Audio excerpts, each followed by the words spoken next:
Salut, salut, je te parle en direct de mon petit camion.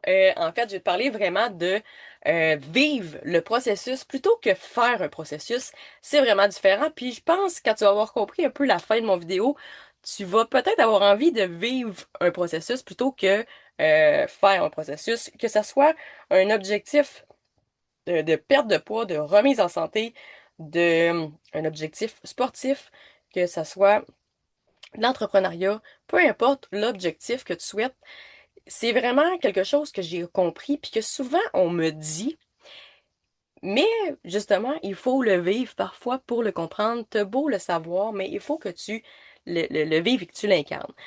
En fait, tout ça m'est venu un petit peu à travers une ride de vélo aujourd'hui. J'avais déjà une petite idée, mais là, avec la ride de vélo, souvent, j'aime ça faire l'analogie du vélo et d'un processus de perte de poids ou de peu importe.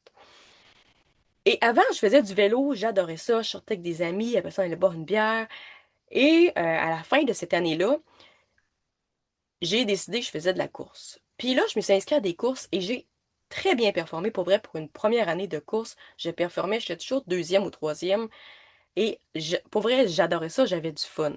Puis honnêtement, souvent les gens me disent, tu sais, si tu niaisais pas autant durant une course, si tu lâchais pas des niaiseries, peut-être bien que tu serais première, tu sais, mais j'avais du fun. Puis, mais par contre, je mettais souvent ma fille de côté à ce moment-là. Donc, puis ce qui est arrivé, c'est que j'ai voulu performer plus. Donc là, je me suis pris un coach et j'ai embarqué dans la roue. Et c'est là que je me suis mis à détester le vélo. Parce que là, j'ai commencé à avoir des moments, des... il y en a qui réussissent, mais au final, c'était pas pour moi parce que là, tu te ramasses à avoir, aujourd'hui, il faut que tu fasses 3 heures de vélo. Faut que tu pousses tant de watts. Des watts, c'est la puissance sur les pédales, pour ceux qui ne le savent pas. Mais là, tu as vraiment une structure pour atteindre un objectif, en tout cas, pour t'améliorer. Et là, des fois, tu te dis, ah mon Dieu, j'ai pas réussi à faire cet entraînement-là aujourd'hui. Mais finalement, tu t'entraînais plus que tu t'entraînais avant. Fait que là, tu voyais juste qu'est-ce que tu faisais pas plutôt que les entraînements que tu faisais.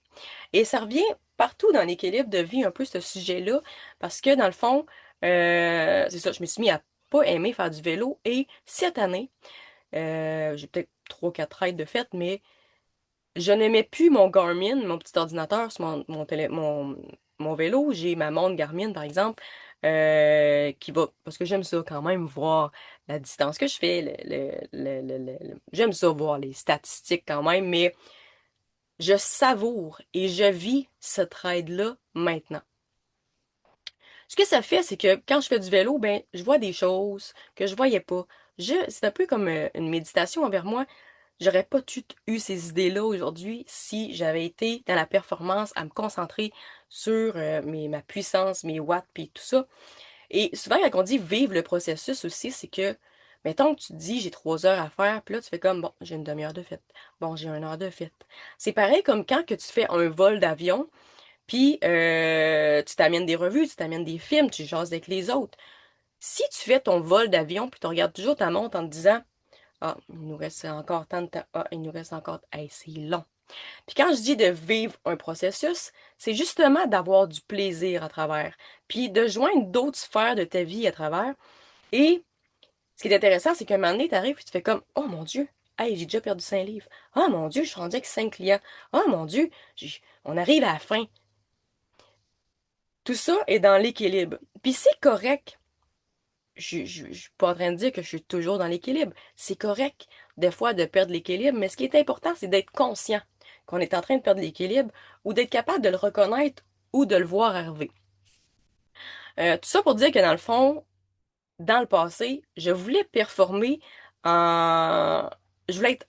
euh, je vais te parler un petit peu de mon personnage rapidement tantôt, mais je voulais être bonne comme athlète. Je voulais être bonne comme mère. Comme blonde, je voulais être bonne pour moi. Je voulais être une bonne entrepreneur. Et là, je vivais de la colère, de la frustration.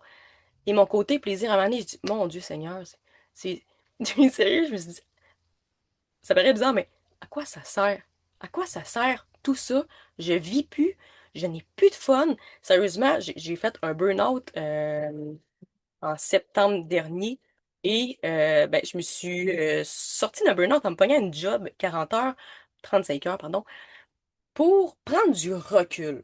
sur tout ça. Et sur le coup, j'avais l'impression d'avoir fait un échec, d'avoir abandonné mon entreprise.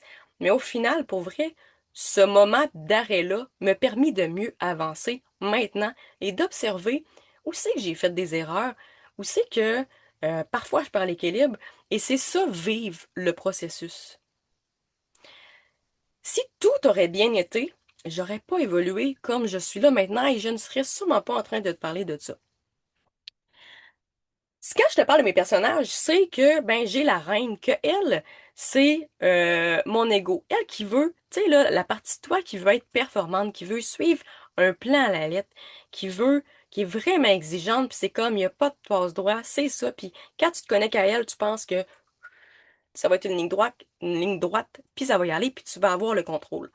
T'as une autre partie de toi qui est l'hédoniste, que elle veut vraiment avoir du plaisir, elle boit de la bière, elle mange de la pizza, elle voit sa famille, elle voit ses amis, elle fait du bike pour le plaisir, elle veut du plaisir, elle veut goûter à tout, elle veut rencontrer tout le monde. Et t'as la dame, que elle, c'est vraiment un peu le chef d'orchestre de ta vie, de ce que tu veux vraiment, réellement.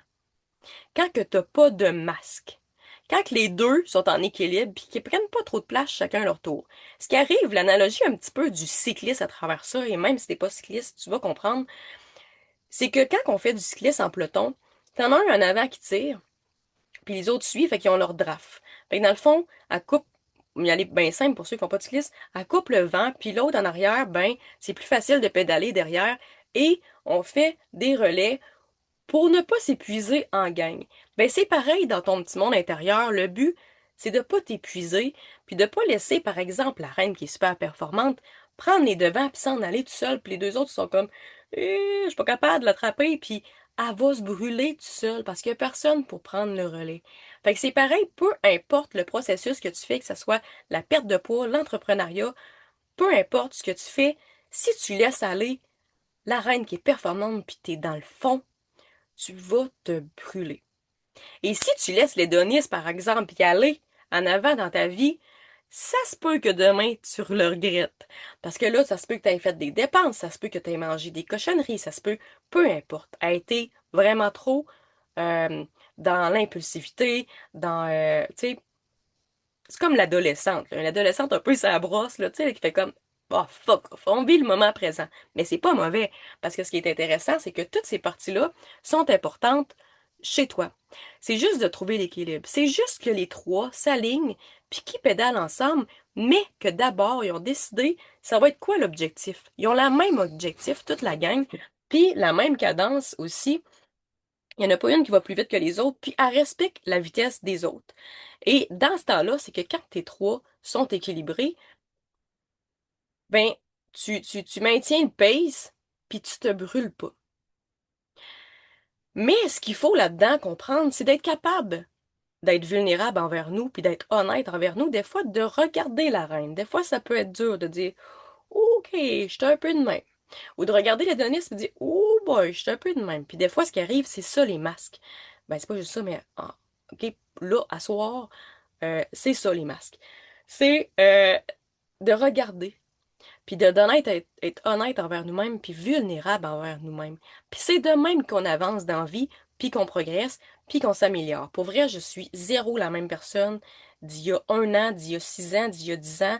On évolue, mais on évolue quand on est franc avec nous, puis quand on est vulnérable, dans l'honnêteté, peu importe, et qu'on va gratter là-dedans. Moi, je suis la personne qui dirige ta ride. L'avantage, c'est que parfois, c'est dur pour toi de le regarder une des deux, puis tu veux pas te l'avouer, mais moi, je vais réussir à voir le côté les deux côtés. Parce que si, par exemple, la reine était pas là dans ta vie, ça pourrait être le bordel, mais si elle est là, c'est parce qu'il y a une intention positive. Si t'as garde, il y a quelque chose. Puis c'est pareil de l'autre côté. Donc, ta partie qui veut jouer de toi, tes deux parties veulent ton bien. Et des fois, on ne prend pas le temps de regarder pourquoi est-ce que je fais ça. Puis le but, c'est de retrouver l'équilibre entre les deux pour justement atteindre ton objectif et que les deux travaillent ensemble. Qu'est-ce que ton hédoniste pour amener à ta reine? Parfois, elle qui est exigeante, elle qui fait du ménage, qui veut être drette. Si on amène la créativité et le plaisir de ton hédonisme dans ta reine, ça va être tellement plus le fun. Et à l'inverse, l'autre qui est toujours un peu fofolle, si on y amène un cadre, si les deux travaillent ensemble, ça va être génial. Et même des fois, moi, je me dis, qu'est-ce que ma reine me dirait? Ma reine, c'est ma partie sage. C'est pas elle qui choisit une ou l'autre, c'est elle qui veut que les deux travaillent ensemble. C'est pareil dans ton couple, c'est pareil dans tout. Faut voir, faut être capable d'être honnête et dire, OK, ça, je suis pas bonne, toi, t'es bon, on y va. C'est pareil dans ta tête. Mais c'est ça, pour ça, il faut vraiment être honnête. Donc, là, maintenant, je me mets juste des petits points parce qu'avant, je lisais trop un texte. Mais j'ai besoin de ça parce que je suis TDAH, pour ceux qui ne savent pas ou qui s'en ont jamais aperçu. Mais sinon, je pars sur une bulle et c'est ça. Bref, si par exemple, tu vis le processus, mettons quelqu'un qui fait un examen et qui c'est des choix de réponse, puis il coche tout, puis là, il y a 90%. À la fin, il fait comme, oh, j'ai eu 90%. Il est pas tant content. Tu sais, il est content, il y a 90, il trouve ça drôle. Hé, hé, j'ai eu 90, j'ai pas étudié, blablabla. Mais t'as l'autre à côté, que lui a étudié, s'est cassé la tête durant l'examen, il a coché, il a eu 70%, puis qui fait comme, ah, j'ai eu 70%, c'est quand même bon. Puis j'ai appris, je comprends c'est quoi les erreurs que j'ai faites. C'est là de vivre le processus. Si tu le vis, tu vas apprendre à travers ça. Tu vas remplir ton petit sac à dos avec plein d'outils, puis de connaissances, puis te connaître toi-même pour mieux avancer après. Puis dans tes autres raids, tu vas être capable de faire encore des plus grosses raids, puis des plus gros objectifs pour avancer.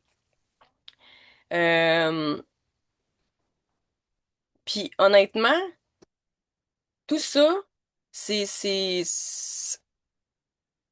justement, c'est quand tu es honnête envers toi-même.